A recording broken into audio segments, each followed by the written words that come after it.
সুপ্রিয় দর্শক, আপনাদের সবাইকে আমন্ত্রণ জানাচ্ছি এনটিভি নিয়মিত স্বাস্থ্য বিষয়ক আয়োজন স্বাস্থ্য প্রতিদিনে। আপনাদের সাথে রয়েছে আমি পুষ্টিবিদ নুসরাত জাহান দীপা।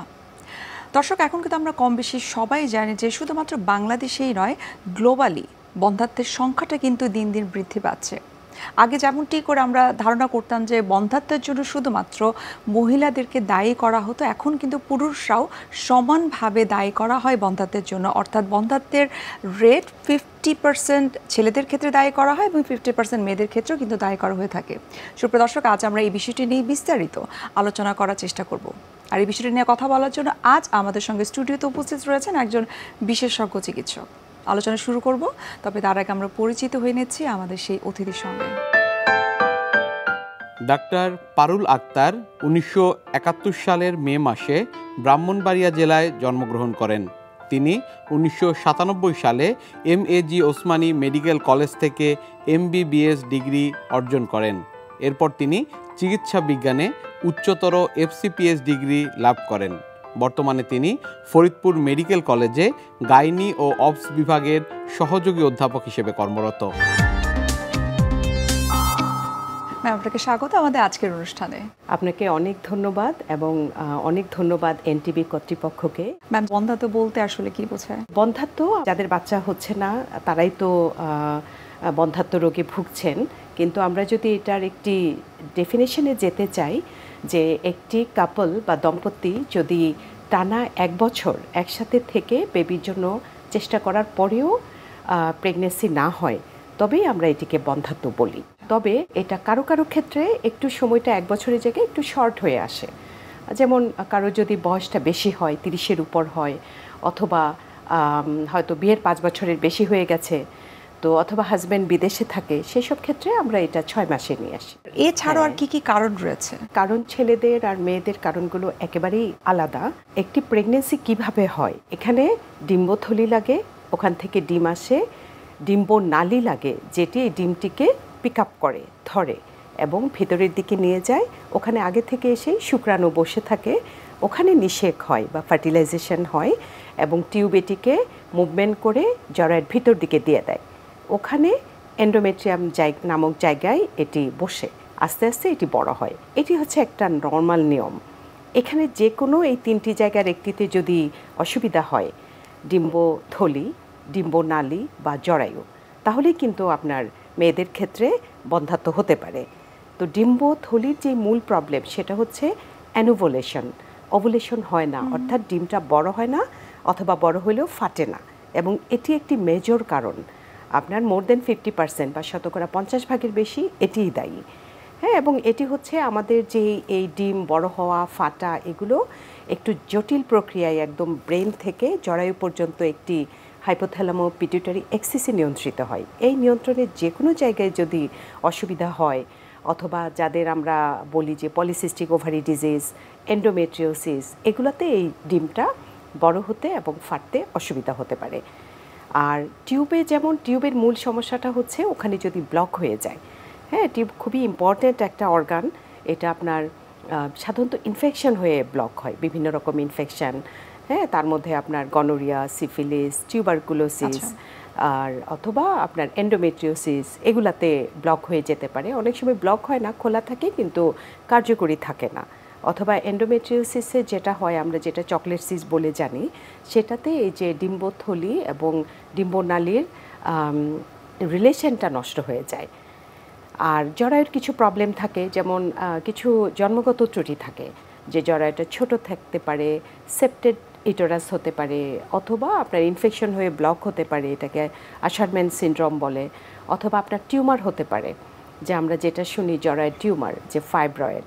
তবে ফাইব্রয়েড আসলে এটা সাইজের উপর ডিপেন্ড করে না, করে যে কোথায় সাইট, যদি যেখানে ডিম্বটি বসবে অর্থাৎ ইমপ্ল্যান্টেশন হবে, সেই জায়গাটিতে যদি একটু ছোট ফাইব্রয়েডও থাকে, তাহলেও আপনার বন্ধ্যাত্ব হতে পারে।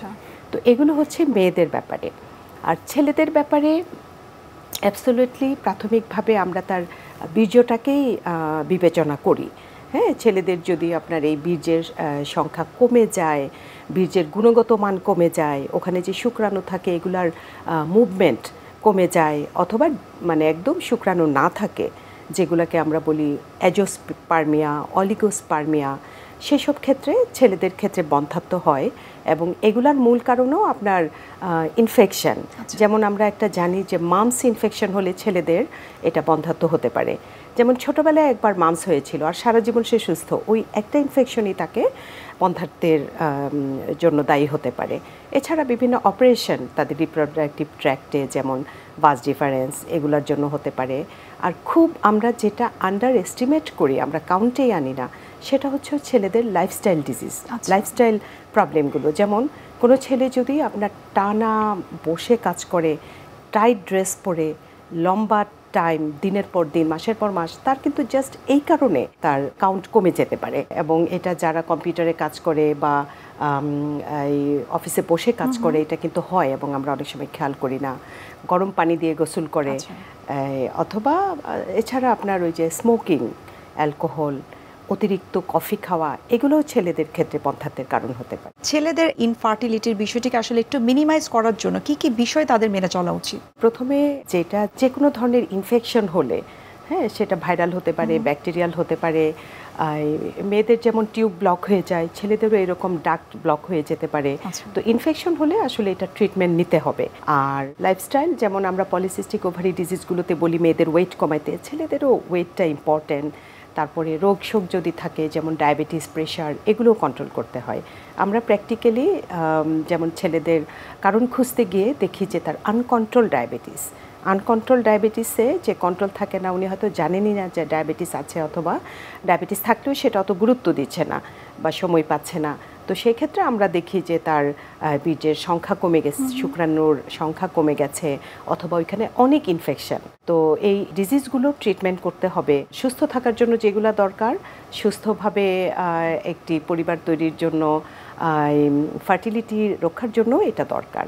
আরেকটা হচ্ছে যে যেগুলো বলেছি যে ছেলেদের আমরা যেটা আন্ডার এস্টিমেট করি যে এনভায়রনমেন্টাল জিনিসগুলো খেয়াল করতে হবে। স্মোকিং করবে না, অ্যালকোহল বাদ দিবে এবং খুব হেলদি পরিশ্রমী জীবনযাপন করবে এবং টানা গরম ওয়েদার, টানা বসে থাকা, টানা টাইট ক্লোদিংস, এগুলো অ্যাভয়েড করবে। অনেক মেয়েদের কিন্তু বর্তমানে যে সমস্যাটা কমনলি দেখা যাচ্ছে যে তাদের ডিম্বাণুর সংখ্যাটা কমে যাচ্ছে, সেটা হয়তো অনেকের ক্ষেত্রে বয়স অনেক কম। এর মূল কারণটা আসলে কি? ডিম্বাণু কমে যায়, আমরা যেটাকে ওভারিয়ান রিজার্ভ বলি।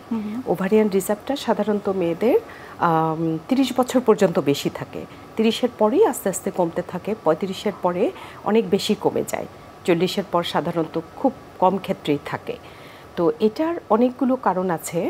তো মেয়েদের ক্ষেত্রে আসলে আমরা যেটা ইনফার্টিলিটির অনেকগুলো কথা বলেছি, তার মধ্যে যেগুলো আমি কয়েকটা বলেছিলাম যে পলিসিস্টিক ওভারি ডিজিজ, এন্ডোমেট্রিওসিস, তারপর পেলভিক ইনফেকশন, এগুলো আপনার সমানভাবে জরায়ু, ডিম্বনালী, ডিম্বথলিকে এফেক্ট করে।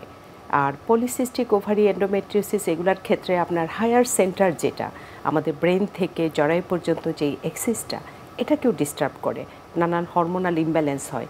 তখন দেখা গেল যে তার হলো মানে বয়স 28 কিন্তু তার ওভারিয়ান রিজার্ভ কমে গেছে। আরেকটা খুব ইম্পর্টেন্ট যে মেয়েদের, ছেলেদের যেমন লাইফস্টাইল প্রবলেম আছে, মেয়েদেরও লাইফস্টাইল প্রবলেমগুলো আছে। তার মধ্যে আপনার প্রথমেই হলো যে বয়স, যেটা আপনি বললেন যে অল্প বয়সে কমে যাচ্ছে, হয়তো খুব অল্প বয়সে না, কিন্তু 27, 28, 29, 30, মানে অনেকেই আমরা এখন একটু ক্যারিয়ারের ব্যাপারে একটু বেশি সচেতন। তো ক্যারিয়ার করতে গিয়ে আমরা দেখা যায় যে বিয়ে হয়েছেই একটু লেট করে 30 বছরে, তারপর 2-3 বছর আর আমরা বেবির জন্য আর চিন্তা করছি না, তারপর যখন নিতে যাচ্ছি 33 বছর, 34 বছর, তখন কিন্তু যখন প্রেগনেন্সি একটা না হয় তখন কিন্তু রিজার্ভটা একটু দ্রুত কমে যায়। এইটি একটা। তাইলে আমাদের যেটা করতে হবে আসলে, আমরা ক্যারিয়ার করব ঠিক আছে, কিন্তু একটা সুখী পরিবারও সমানভাবে গুরুত্বপূর্ণ, কাজেই দুইটা সমান তালে গুরুত্ব দিতে হবে। কাজেই বিয়ের পরে ফার্স্ট অ্যাটেম্পটে আমাদের একটা বাচ্চা নিয়ে নিতে হবে। আর মেয়েদের ক্ষেত্রে আরও যে লাইফ স্টাইল প্রবলেমগুলো, সেটা হচ্ছে কারো অতিরিক্ত ওজন, হয়তো তার স্ট্যান্ডার্ড 60 কেজি, সে 80 কেজি, 85 কেজি, অথবা স্ট্যান্ডার্ড 60 কেজি, 35 কেজি তার ওজন, আন্ডারওয়েট।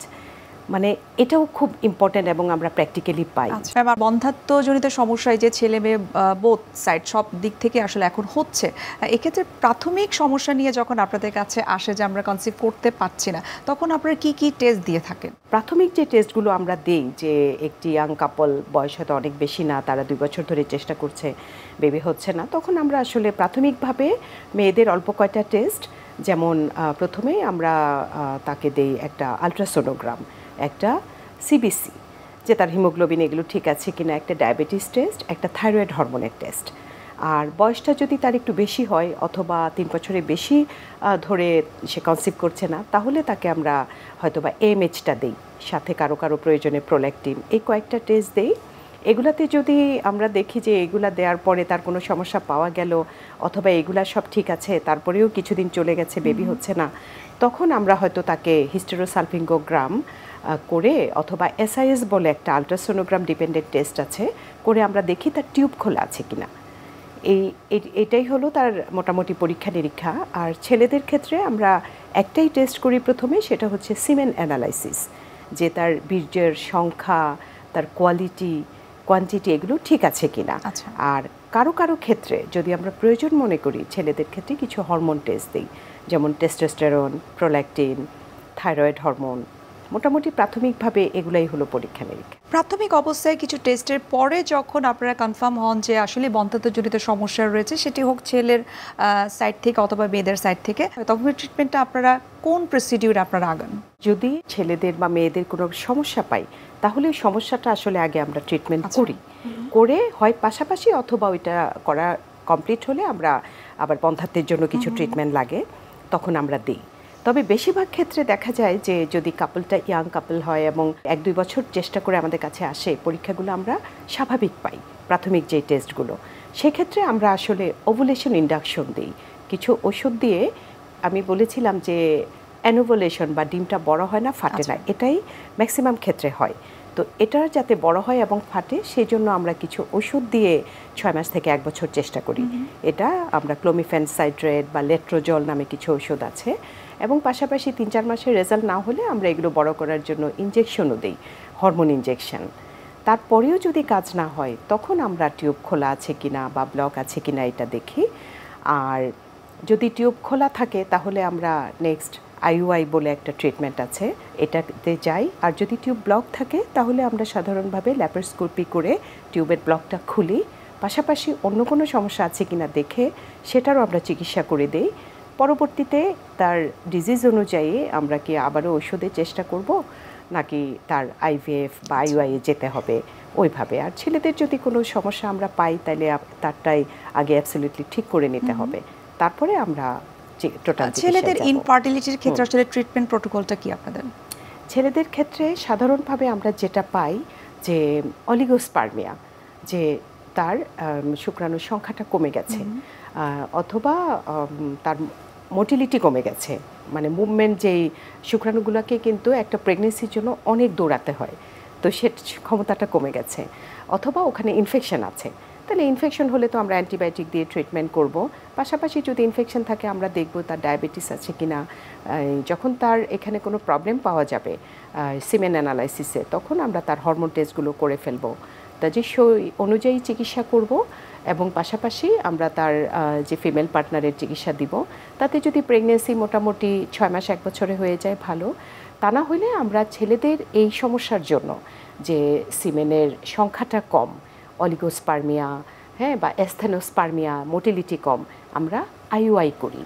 মানে দীর্ঘদিন ওষুধে কাজ না হলে আমরা আইইউআই, হ্যাঁ, আইইউআইটি হচ্ছে একটা জাস্ট ন্যাচারাল প্রক্রিয়াটাকেই একটু ত্বরান্বিত করে দেওয়া, যে আমরা এখানে মানে তার তো বীর্যের কোয়ালিটিটা কম, সংখ্যাটা কম, সেটাকে প্রসেস করে ভালো শুক্রাণুগুলোকে নিয়ে মেয়েদের জরাইতে জাস্ট সময় মতো আমরা ওটা পুশ করে দিই। আচ্ছা, এটাই হচ্ছে আইইউআই, এবং এটা এখন বাংলাদেশে আসলে অত্যন্ত আধুনিক চিকিৎসা, এবং এটা অনেক জায়গায় হচ্ছে। আর কোনোভাবেই যদি ছেলেদের একদম অ্যাজোস্পার্মিয়া থাকে, যে ডিম নাই, তাহলে হয়তো বা আপনার এটা আইভিএফে যেতে হবে। আমরা আরও বিস্তারিত আপনার কাছ থেকে এই বন্ধ্যাত্ব নিয়ে জানার চেষ্টা করবো। এই পর্যায়ে আমরা একটু দেখে নিচ্ছি আমাদের স্বাস্থ্য প্রতিদিনের নিয়মিত আয়োজন, কি খাবেন, কেন খাবেন এই সেগমেন্টে। সুপ্রিয় দর্শক, আপনারা দেখছেন এনটিভি নিয়মিত স্বাস্থ্য বিষয়ক আয়োজন স্বাস্থ্য প্রতিদিন। এই পর্যায়ে আমরা দেখে দিচ্ছি বিভিন্ন খাদ্যের পুষ্টি গুণাগুণ নিয়ে পুষ্টিবিদের পরামর্শ। অনেক বাবা মায়ের রয়েছেন যারা কিন্তু সন্তানের উচ্চতা বৃদ্ধি নিয়ে খুব টেনশনে থাকেন। আসলে উচ্চতাটা ডিপেন্ড করে অনেকটা বংশগত বিষয়ের উপর, বাবা মায়ের হাইটের উপর বা পূর্বপুরুষদের হাইটের উপর ডিপেন্ড করে। এর পাশাপাশি কিন্তু উচ্চতা আরও একটা বিষয়ের উপর ডিপেন্ড করে, সেটা হলো পুষ্টি বা নিউট্রিশন। আপনার যদি বাচ্চার নিউট্রিয়েন্ট ডেফিসিয়েন্সি থেকে থাকে, তখন কিন্তু বাচ্চার দেখা যাবে যে এই পুষ্টির অভাবের কারণে কিন্তু আপনার বাচ্চার উচ্চতা বা ওজন ঠিক মতো বাড়বে না। তাই বাচ্চার উচ্চতা যাতে সঠিকভাবে বাড়ে, এই কারণে কিন্তু আপনার বাচ্চার খাবারে অবশ্যই পুষ্টিকর খাবার রাখতে হবে। আমরা বলে থাকি যে 5 বছর বয়সের আগে যদি বাচ্চার নিউট্রিয়েন্ট ডেফিসিয়েন্সি হয় বা অপুষ্টিতে যদি ভুগে থাকে বাচ্চা, সেই সব বাচ্চার কিন্তু পরবর্তীতে আপনার হাইটটা একটু কম হয়ে থাকে। তাই এই কারণে অবশ্যই আপনার বাচ্চার খাবারে আপনি পুষ্টিকর খাবার রাখবেন। যেসব বাচ্চাদের রক্ত স্বল্পতা বা রক্তশূন্যতা থাকে, এইসব বাচ্চাদের কিন্তু হাইটের উপর খুব ইফেক্ট পড়ে বা হাইটটা একটু কম হয়। তো এই কারণে অবশ্যই আয়রনযুক্ত যে খাবার যেগুলো রয়েছে, আয়রন এবং ফলিক অ্যাসিডযুক্ত খাবার অবশ্যই আপনার বাচ্চার খাবারে রাখতে হবে। আপনি এক্ষেত্রে যেটা করবেন, যে দেখা যায় যেসব খাবারে আয়রন পাওয়া যায়, যেমন কলা, খেজুর, বেদানা, দেশীয় যে ফল যেগুলো রয়েছে, সবুজ শাকসবজি এবং হলুদ রঙের যে সবজি এবং ফলমূল রয়েছে, এগুলো আপনার বাচ্চার খাবারে রাখবেন। এগুলোতে প্রচুর পরিমাণে আয়রন এবং ফলিক অ্যাসিড পাওয়া যায়। আয়রন এবং ফলিক অ্যাসিড আপনার বাচ্চার রক্ত স্বল্পতা দূর করার পাশাপাশি কিন্তু উচ্চতা বাড়াতেও সাহায্য করবে। আয়রনযুক্ত খাবার খাওয়ানোর সময় অবশ্যই ভিটামিন সি যুক্ত খাবার আপনার বাচ্চার খাবারে রাখতে হবে, কারণ আয়রনযুক্ত খাবার খেলেই যে আপনার আয়রনের চাহিদা পূরণ হবে সেটা না, আয়রনটা অ্যাবজর্ব ও শোষণ করতে হবে শরীরে। সেই কারণে সাথে অবশ্যই ভিটামিন সি রাখতে হবে। আপনার কমলা, লেবু, মালটা, কাঁচামরিচ, ধনেপাতা, পুদিনা পাতা বা সিজনাল যে টক ফল যেগুলো রয়েছে, এগুলো আপনার বাচ্চার খাবারে নিয়মিত রাখুন। এরপরে হলো প্রোটিনযুক্ত খাবার। প্রোটিন যদি কম হয়, বাচ্চা যদি প্রোটিন ডেফিসিয়েন্সিতে ভুগে থাকে, এইসব বাচ্চার উচ্চতা অবশ্যই কম হয়। তো এক্ষেত্রে আপনি চেষ্টা করুন আপনার বাচ্চাকে প্রতিদিন 1 থেকে 2 টুকরো করে মাছ বা 1-2 টুকরো করে মাংস, 1টা করে ডিম, 1 গ্লাস করে দুধ, বাদাম, এগুলো খাবার তালিকায় রাখার জন্য। একটু ঘন ডাল বাচ্চার খাবারে রাখতে পারেন, কারণ ঘন ডালে আপনি যেভাবে প্রোটিন পেয়ে যাবেন, সেরকমভাবে কিন্তু আয়রনও পেয়ে যাবেন। এই ধরনের খাবারগুলো আপনার বাচ্চার উচ্চতা বৃদ্ধিতে সাহায্য করবে। এরপরে বাদামে কিন্তু প্রচুর পরিমাণে ম্যাগনেসিয়াম, ক্যালসিয়াম পাওয়া যায় এবং পাশাপাশি প্রোটিনও আছে, যেটা কিন্তু আপনার বাচ্চার উচ্চতা বাড়াতে সাহায্য করবে।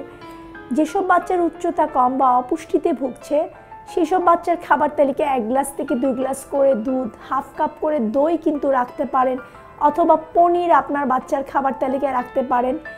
এগুলো কিন্তু আপনার বাচ্চার উচ্চতা বাড়াতে এবং হাড় মজবুত করতে সাহায্য করবে। হাড়ের গঠন যদি মজবুত না হয়, তখনও কিন্তু বাচ্চার উচ্চতা ওইভাবে যে বাড়বে না। ভিটামিন ডি যুক্ত খাবার, বাচ্চাকে অবশ্যই আপনার সামুদ্রিক মাছ, তৈলাক্ত মাছ, ডিমের কুসুম, চিয়া সিড, এগুলো কিন্তু বাচ্চার খাবারে রাখার চেষ্টা করুন। পাশাপাশি আপনার বাচ্চাকে সূর্যের আলোয় রাখার চেষ্টা করুন। প্রতিদিন সকাল 10টা থেকে দুপুর 3টা পর্যন্ত 20 থেকে 30 মিনিট সূর্যের আলো গায়ে লাগান। তাহলে কিন্তু আপনার বাচ্চার শরীরে পর্যাপ্ত পরিমাণে ভিটামিন ডি তৈরি হবে, যেটা আপনার বাচ্চার উচ্চতা বাড়াতে সাহায্য করবে। এইসব খাবার খাওয়ার পাশাপাশি অবশ্যই আপনার বাচ্চাকে নিয়মিত খেলাধুলা করাবেন, কারণ খেলাধুলা কিন্তু বাচ্চার অ্যাক্টিভিটি লেভেল যখন বাড়বে, সেটা কিন্তু বাচ্চার হাইট বাড়াতে সাহায্য করবে। ম্যাম, আপনার কাছে একটু জানতে চাই, আপনি তো বলছিলেন যে এন্ডোমেট্রিওসিস, পিসিওসিস এগুলো ইনফার্টিলিটি তৈরি করে। এছাড়াও কিন্তু মেয়েদের আরও কিছু সমস্যা থাকে, যেমন অনেকে থাইরয়েড রিলেটেড প্রবলেম থাকে, ডায়াবেটিস থাকে, এগুলোও কি আসলে ইনফার্টিলিটি তৈরি করতে পারে? থাইরয়েড প্রবলেম, ডায়াবেটিস, এগুলো যদি অনেক দিন অনেক আনকন্ট্রোল থাকে, আনট্রিটেড থাকে, চিকিৎসা না করা হয়, তাহলে ইনফার্টিলিটি করতে পারে। এবং এটা যাদের থাকবে তাদের চিকিৎসা করে নিতে হবে। থাইরয়েড হরমোনটার এটার খুব ভালো চিকিৎসা আছে, জাস্ট ওষুধেই চিকিৎসা হয়ে যায়। আর ডায়াবেটিসে এটা হলো নিয়ন্ত্রণে আনতে হয়, লাইফস্টাইল চেঞ্জ করতে হয়, হাঁটতে হয়, খাবার দাবারের ব্যাপার আছে, এটা কন্ট্রোল করে নিতে হবে। কন্ট্রোল করে কারো যদি প্রেগনেন্সি কন্ট্রোলের আগে না হয়, কন্ট্রোল করার পরে তার প্রেগনেন্সি হতে পারে। আরেকটা, কারো যদি জানা থাকে যে ডায়াবেটিস আছে এবং উনি বাচ্চা নিতে চান, তাইলে অবশ্যই ডাক্তারের পরামর্শ নেবে, কারণ আনকন্ট্রোল ডায়াবেটিস অবস্থায় যদি প্রেগনেন্সি আসে তাহলে বাচ্চার জন্মগত ত্রুটি হতে পারে। কাজেই অবশ্যই ডায়াবেটিস খুব ভালোভাবে কন্ট্রোল করে নিতে হবে। এবং প্রত্যেক দম্পতি যারাই প্রেগনেন্সি চান, আমি আরেকটু বলবো যে প্রথম 3 মাস প্রেগনেন্সি চাওয়ার আগে ফলিক অ্যাসিড খেয়ে নিতে হবে। জাস্ট সিম্পল একটা সস্তা ওষুধ আমাদের বাচ্চাদের জন্মগত ত্রুটি অনেক কমাতে পারে। আর যেগুলো বলেছি লাইফস্টাইল ডিসঅর্ডার, যে অতিরিক্ত বেশি ওজন, অতিরিক্ত কম ওজন, এগুলো ঠিক করে নিতে হবে। আর যাদের একটু বেশি বয়সে বিয়ে, যারা আমরা ক্যারিয়ার করছি, আমাদেরকে একটু সচেতন হয়ে একটা প্রেগনেন্সি নিয়ে নিতে হবে ক্যারিয়ারের পাশাপাশি। আপনাকে অসংখ্য ধন্যবাদ এবং শুভকামনা রইল এনটিভির পক্ষ থেকে। আপনাকে অনেক ধন্যবাদ। সুপ্রিয় দর্শক, এতক্ষণ আপনারা দেখছিলেন এনটিভি নিয়মিত স্বাস্থ্য বিষয়ক আয়োজন স্বাস্থ্য প্রতিদিন। এ পর্যায়ে আমরা দেখে নিচ্ছি আমাদের আগামী পর্বে কি থাকছে।